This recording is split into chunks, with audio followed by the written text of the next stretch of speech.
All right, writing class. Hey, first things first. We needed to. Some of you did not get to read your present your short stories. So, if this is going to be completely optional because we went through the principles and everything quite a bit. So, if you want feedback, videotape yourselves telling your story and email them to me. Or if you would rather not do that, you can send me the written version of your stories and I will read it for you. Okay, so that will catch us up with short stories. Okay, now just to review the principles for the short stories, as we went over many times, we have, again, the old-timey bomb, right? You light a fuse and then there's an explosion. The metaphor for a joke, it's a metaphor for short stories, short films. So there's going to be a surprise that makes sense, or in more professional jargon, it's inevitable, right? So it's not what the audience thinks is going to happen, and yet when it does happen, it seems like that's the only way it could have happened. So that's the real trick. That's the thing, and we've talked about that over and over. That's part of your short stories. It's gonna spill over into the feature-length film. Script that we're about to start writing for part 2 of our class. Okay, why do mermaids wear seashells? Because D shells are too big and B shells are too small. Okay, yeah, I probably already told you that one. Okay, so other things, active protagonist, right? Active, not passive, right? They're going to have to be the one in charge of solving a problem and or goal, right? That's what active means. A clear chain of events, right? One thing is going to happen. There will be an incident. Something happens that will cause the following chain of events. So we say, this happened, therefore, or, but. But remember, never, ever, ever, ever, ever, ever, ever, ever, and then, right? Okay, now, if you want your film to be widely appealing, you can go avant-garde, as always. That's always your choice. If you want it to widely appeal, you're going to need to remember the concepts of deserve. The characters need to deserve what they get. The so-called bad guys need to deserve the punishment, and the protagonists and or good guys, however the way you want to talk it, they're going to deserve the reward.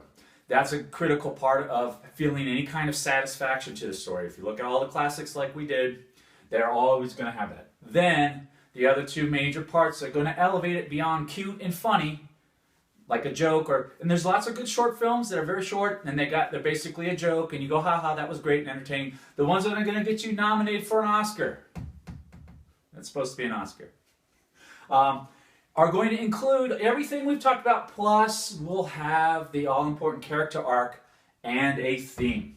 The movies that we watched in class, right, the Academy Award nominated and or winning films, we saw the Neighbor's Window, right? We have the character change. It doesn't have to be a dramatic change. It can be just like a realization, like we have in The Neighbor's Window, where she realizes, oh, this whole time I've been jealous of them. They've been jealous of me. What I have is really good, and I need to appreciate it, right? That's the change that happens. That's the character arc. It's a short film, so we don't need major change happening. Again, we saw Stutterer, and his big change, his character arc, was he learned self-acceptance, right? So it was kind of an enlightenment, right? So with short films, they're going to add that extra bit beyond just being cute and funny and entertaining to get Oscar gold. And additionally, the theme. Now, even the simple fairy tales we talked about, they have a theme, the moral of the story, what have you.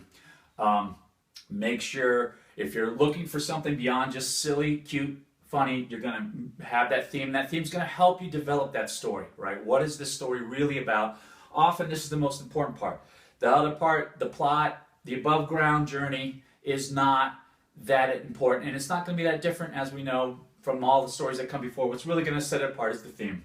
The theme with Stutterer, like we said, self-acceptance became part of the character's arc, and that helped drive that story. And we had also sort of the grass is always greener for my neighbor's, the neighbor's window.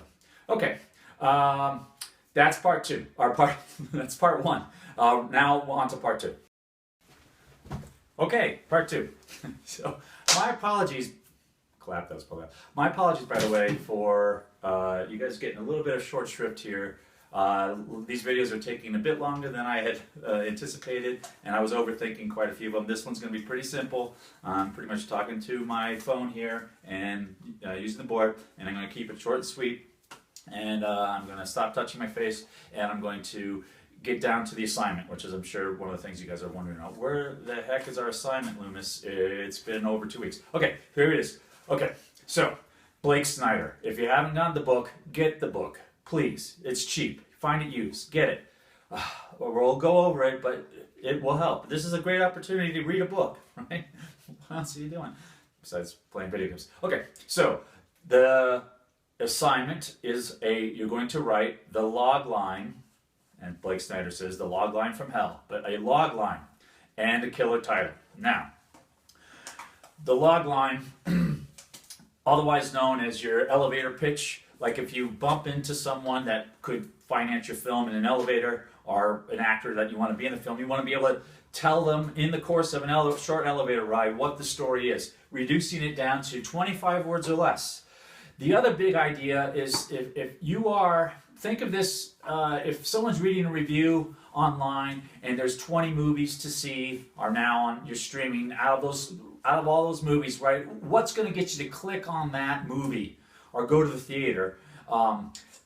It's going to need to be a real short, succinct description, and it needs to be good. It needs to hook that potential audience in and get them to watch it, right? Especially if they hadn't heard of it, of the movie, right? Word of mouth is still the most effective way to get people there, but if we don't have that, it's brand new, you're a brand new filmmaker, you need to have this log line. So yes, it's very Hollywood. Yes, Blake Snyder is very Hollywood. Still, you are competing with everyone else and everything else, all the other things you could be doing. I'll wipe my mouth here. Still getting excited. All the other things, how do we do it? We have a killer log line. Okay, you're going to have 4 main parts to this killer log line. It could paint a compelling mental picture, right? So you will be able to see the movie. It will pop into your audience's head when they read these 20 or hear these 25 words or less. They're going to see the movie in their head. Especially in terms of Hollywood, for people who are going to finance, they're going to say, oh, I know who this movie is for, and I can guess how much this movie is going to cost. That's part of it, right? Is it a big World War I epic? Okay, I'm not going to be able to finance this movie, whatever. Or is it going to be a relatively simple rom-com that's going to be cheap, and I know what audience I can market it to? That's very Hollywood. Okay, still, that's what we're talking about in this class. Killer title. Now, that's part of, it's a 1-2 punch, as Blake Snyder says. The logline plus what the title is. You're going to need to spend some time on this. This is the most important part. Some real creative focus on coming up with how do I reduce my movie to 25 words or less, and what is a great title. I'm going to give you my example, and then we'll debate. The most important part is the irony, and it's also the most difficult part. This is the hook. Irony. All right, Blake Snyder does not define it that well, but what he's really getting at, in a sense, is sort of what we talked about with the short film, that surprise, that bit of unexpectedness that you go, oh, that's interesting, I didn't see that, and or some bit of humor there, right? So in my log line, which I'll give you in just a second, we're going to talk about, I think it's ironic enough, but that's really the hardest thing, and this is what's really going to grab the attention. They'll be like, okay, it's this about this and this. Oh, okay, now that sounds interesting. We've had a few examples of that. Okay, so you need, here's how it works. How do you know? We're going to get these 4 elements, but most importantly, you need to be excited about this idea. That is really the only way to know if you have a good idea, is if you're excited about it. And then your job with this video, this presentation, is to get us, your test audience, this class, excited about it as well, right? And that's what the pitch is about. But you need to be, first and foremost, excited enough to work on this for years, to spend thousands of dollars, millions of dollars on this, That's how excited you should be. You can't wait to see this movie yourself. And as I've said before, have it be the most extreme version of what you want to see possible. Do not second guess what you want to see. Make a movie that you want to see, and if you didn't make it, it wouldn't get made. That's really the only path. Not what was popular, not what's going to make money. Forget all of those thoughts. Is it going to get into Sundance? That's road to ruin. Are you excited? Do you want to see this movie? Is it going to be worth a few years of your life to make this movie so you can see it and entertain yourself? And then hopefully it'll bring an audience in. And as we've said before, ironically, the more personal, somehow the more universal it ends up being. And a lot of people say that, so I'm not telling you anything new. Okay, so my pitch. Ready? 25 words or less. It's about the youngest of three brothers who feels he must avenge his brother's death by racing in a famous 24-hour endurance race on the motorcycle that his brother designed and built. Unfortunately, he's afraid of motorcycles. I'm working on it still. So the irony part came in at the end, right? He's afraid to ride motorcycles. Something I forgot to write. I'll write real fast. We've already talked about in part one. Theme. We're going to have the theme as part of the assignment later on, but right now, just the 25 words. The theme for my film is you do not have to be brave. You have to act brave. You just have to act brave. No one can tell the difference. Spend some time, and you have a week. So send in the video yourself pitching it, or send me the words, and I will read it for you. Then you're relying on me pitching it. So I don't know how I did on mine. Don't feel that confident at this moment. Of course, there's no audience in here, so it's really hard to tell.